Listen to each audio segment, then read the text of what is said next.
Hello, darling. I hope everyone's well. You guys let me know how you're doing. Today, we found ourselves back at the top of our little rotation cycle with Pink Floyd yet again. Now, we last left off with them at The Wall, and that was a massive album. So much that we had to split that into 2 videos, which is not our normal approach for Pink Floyd.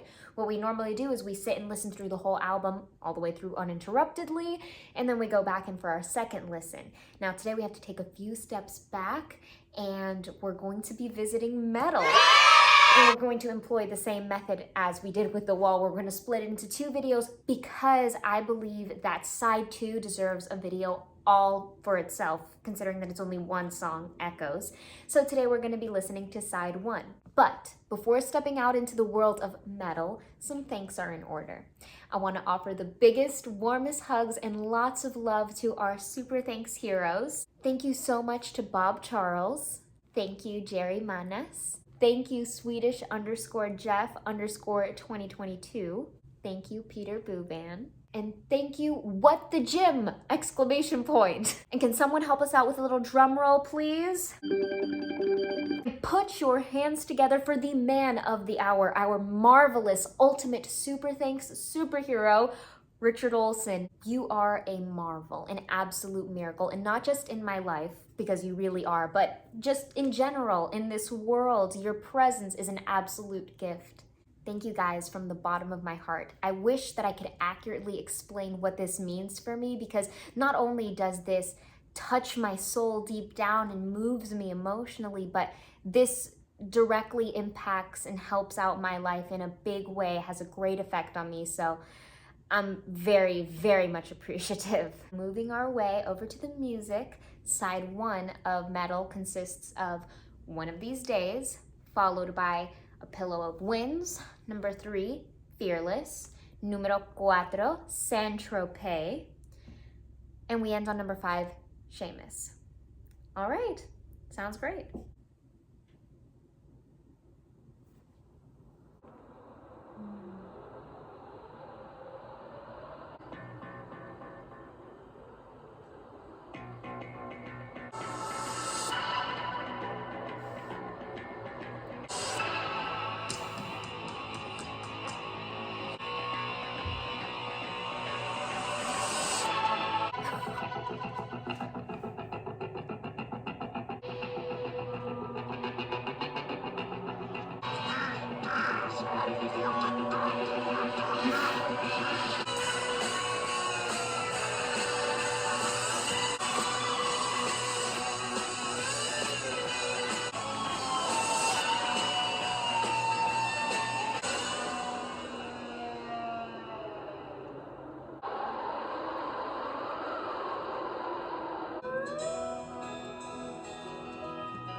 Softening the sound.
Well, that certainly was delightful. There was just so much charm overflowing throughout this entire side, and what was really impressive was that the charm was unique within each song, and sometimes within each passage of the song, within each little section, within each measure, there were moments of delight that were expressed completely contrastingly.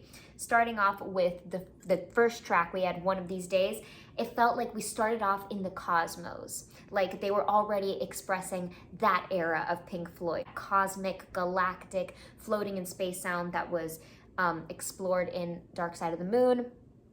At times, Wish You Were Here a little bit, and a little bit in The Wall. And then even in Animals a little bit, you know, they've had that moments where it's really signature to their sound, where they combine all these electronic elements and some of these non-musical elements and then some traditional musical elements to form this very spacious, slow but not dragging. It's more like slow, haunting, eerie, sci-fi kind of vibe. They definitely explored that in the first track opening up, and then as each song progressed, it felt like we were being brought closer down to earth. So it wasn't just this album that stayed in the Milky Way. We eventually got brought back down to earth by the last song. It's literally one of the most earth-like things, one of the most human things actually, are dogs, in a funny way. It's just so human to love dogs. We explored other faces of the earth on the way to the dogs, like we explored San Tropez, which had so many different unique charm moments, which we had mentioned before. There was unique charming moments, like the way the piano was played was very 1920s jazz, or maybe 1920s through the lens of the 1960s. I feel like there's a lot of jazz influences of the 60s/20s in San Tropez. And there was a little bit of a French appeal to bring out the San Tropez and the beach aspect. It felt very nonchalant, very relaxed. Fearless was, is that the name of number 3? Yeah, Fearless. That one was a wild ride, because I felt like for the longest time we were dealing with this concept of duality and these two contrasting positions of having this beautiful acoustic poetic moment that also existed in the track before, in track number 2, that was brought along, even more so explored in Fearless. But then there was also this contrast with this motif riff that was used to end off sections and musical lines and propel us into the next line, which is really cool, that balance back and forth. And then they completely threw a major curveball on me with that chant, but when it was slowly trickling in, introduced, I thought that it was like some sort of messing with the recording or something in edit, where they like looped some effects, but then I realized they were chanting "You'll Never Walk Alone," and that actually was the single last song that my father ever sent to me. That he sent that to me the night before he had passed away. He sent me a message saying that I should do a video on that specific song. And another thing that I wanted to say specifically about our final song on this side, about Seamus, was that ending this album with that dog-infused song was a little wink, a nod, and a foreshadow to an album later to come, Animals. Starting back up again at the top, we've got One of These Days. So they give us a prolonged moment of deafening silence where it feels like every external sound that's not coming from the music is part of the music now, and our building curiosity is part of the experience too. Like, where is this coming from? Where are we going? Is the song even on? That was all going through my head.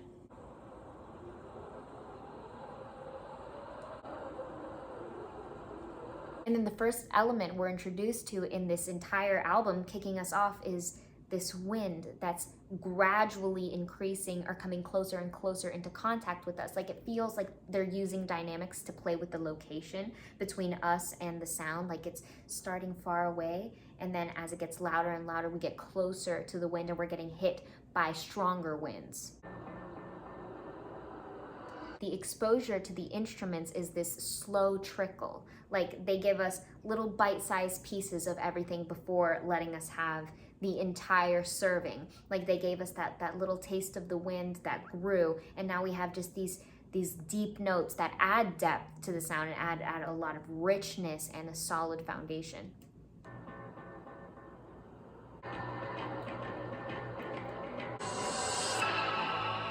And I feel like with little moments like that, they play with the sound. It's probably in the mixing of the music or in the creation of these instrumentations and the musicality, where they build moments of anticipation with that, and then they strike to give us that little hit of what we needed, of what we were looking for, of what we were searching for. It's so gratifying and satisfying. It's like that, dun, dun, dun. Like, finally a physical object comes into view by playing that sound. And I feel like that actually goes along with the observation that this album starts off in the solar system. Like, it's very galactic, to be surrounded by nothingness, allowing each element to be slowly introduced, and then bam, when we have those explosive moments, that's when like a comet or something physical comes soaring past us.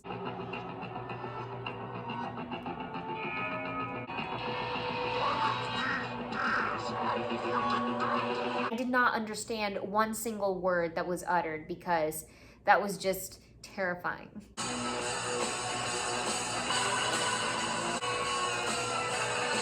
There we experienced a sort of turnaround moment, which is where I feel that in our journey we're starting to head closer down to earth. Going so fast, and with fast and with earth we get rock and roll. We have this really fun moment, and after all, we are listening to a classic rock album, so I feel like they really do give us that perfect rock out moment here.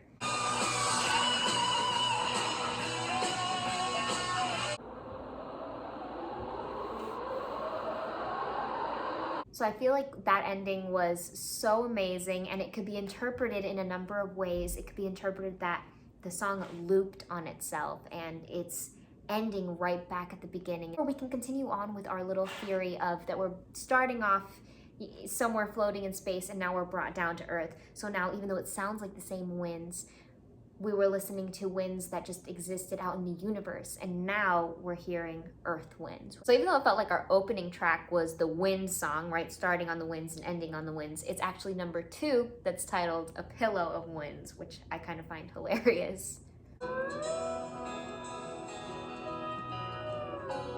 Starting it off with that beautiful slide, I feel like sets the tone, this very beautiful, mellow, light yellow, sunshine, happy moment.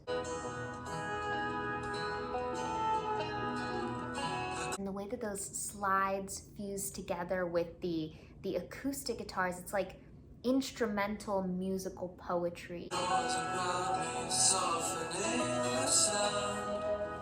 And ending that musical phrase there with the 7th just adds so much richness to the musical direction and the movement. I thought it was really nice, and it kind of gave us a little like twinkle at the end.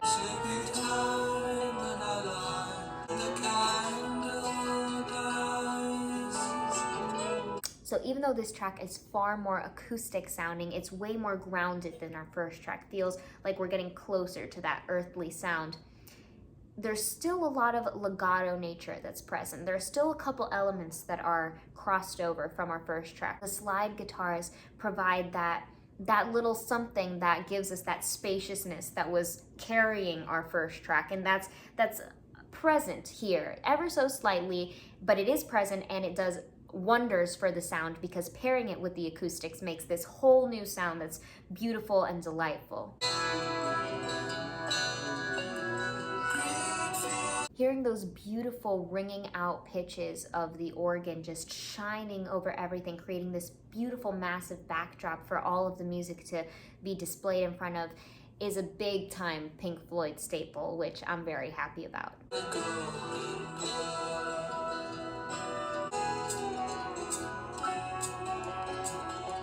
The incorporation of that delicate percussive element was so beautiful, like these little hi-hats that provide these little ounces of glimmer and shimmer added into the music. And it's crazy to consider a percussive element delicate and gentle, but there is this tenderness to the hi-hats.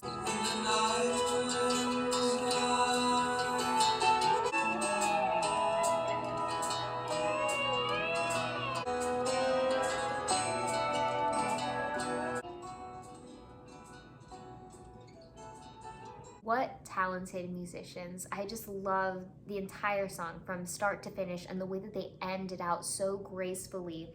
It feels like there's this bigger dynamic play in the mixing and editing of the song, where it starts trickling down, but the actual playing of the instruments, specifically of the guitars, feels like they're going full steam all the way through. Like they're not starting to let up off their playing, like they're still playing at 110%. At number 3, we've got Fearless. An element that was survived from A Pillow of Winds is that acoustic emphasis, very acoustically driven, but now we have it being played out in a little bit more of an upbeat setting. Like this isn't as slow and beautiful and relaxing. This is very, very beautiful in its own way, but it's a little bit more alive. They give us that motif right there that serves as this riff and this little connecting piece from one end of a musical phrase onto the next.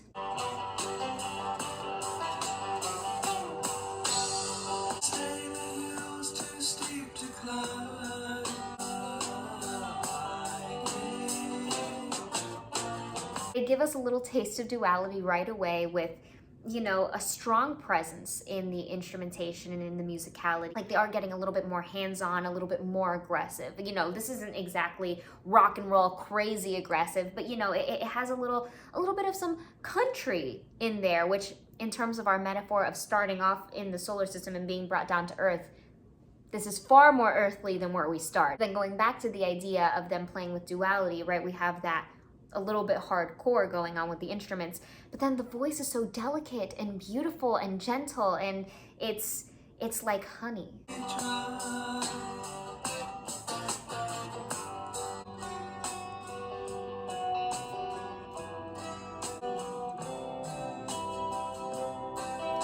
There, the bass line is so beautiful.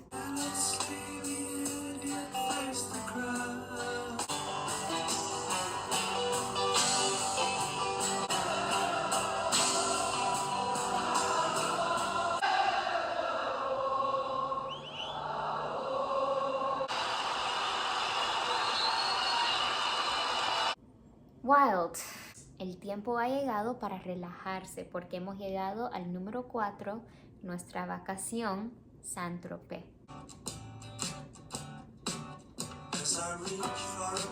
We can tell that they've switched gears on us yet again. We're kind of reeling things in a little bit. We still have this light and airy nature that is carried through, yes, of course, but it is displayed completely differently. Another element that has survived are these acoustic guitars, or shall I say resilient acoustic guitars. Also, we have this sort of laid back nature. The acoustic guitars are responsible for creating this vacation-like nature of the song that feels beach-like, that feels relaxing. In San Tropez.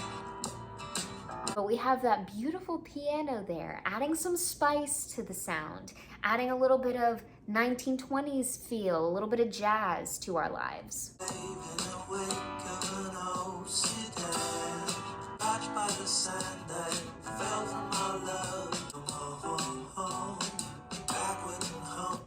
I love that oh, oh, oh. And just the vocal in general is what brings out the French nature of this song. After all, this isn't just any old vacation. It's not just any good time anywhere. This is San Tropez.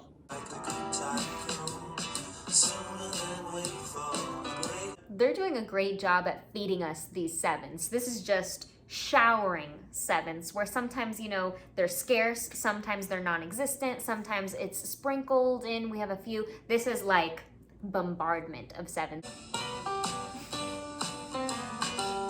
One of my favorite things about San Tropez is this piano break solo that's just so jazzy.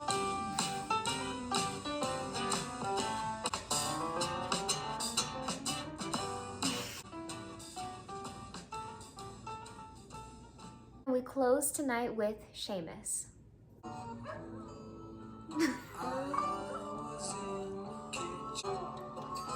So I feel like this was another gradual transition where we went from a more jazzy moment to a bluesy, grounded, earthy jazz moment.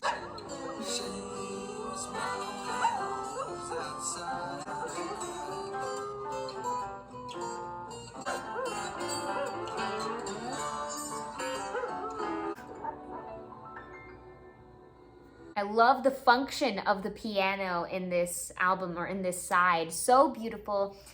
I can't wait to see what Echoes is going to be all about. Yeah, I'm already excited. So stay tuned if that will be our very next video, or if we're going to have to wait for Pink Floyd to show back up in our rotation and we're just going to keep on going. Because, you know, we have a lot of curveballs being thrown around lately. We opened up the doors with The Who's Tommy. We're still going on that adventure. And we closed out the Kinks' Are the Village Green Preservation Society album. You know, we had that little moment, which was really fun, which that will have counted for our wild card pick. The Tommy is like this side series that we got going on. It's like we have 2 projects going. I'm still trying to work out and figure out Patreon so that we can post the initial first reactions all the way through, just listening to the entire side all the way through, or listening to the entire album. I don't have any of our previous content, so it'll just be the content from our last video on out, which I believe was Are the Village Green Preservation Society side 2. We have that, and then we're gonna have this. We'll see what kind of magic we can make there. Here goes a little something something for our ultimate super thanks superhero. Richard Olsen, I'm really grateful for you, 'cause you've been really great to me too. Ridiculously incredible, caring heart angel, really delightful. Richard, thank you. May all your dreams come true. I hope all your dreams come true. And that goes for everyone listening right now. I hope that if you make a wish on a star, upon a shooting star, however the saying goes, that it comes true for you. Whatever you really, really desire, whether it's something you've been wanting your entire life, your biggest dream, or something that you've just started really wanting, something that sounds like it would be nice, something that would improve your life, I hope that it comes to you. Be on the lookout for that, because it might come to you in an unexpected way. You gotta always be prepared. All right, but in order for that to happen, you gotta take it easy.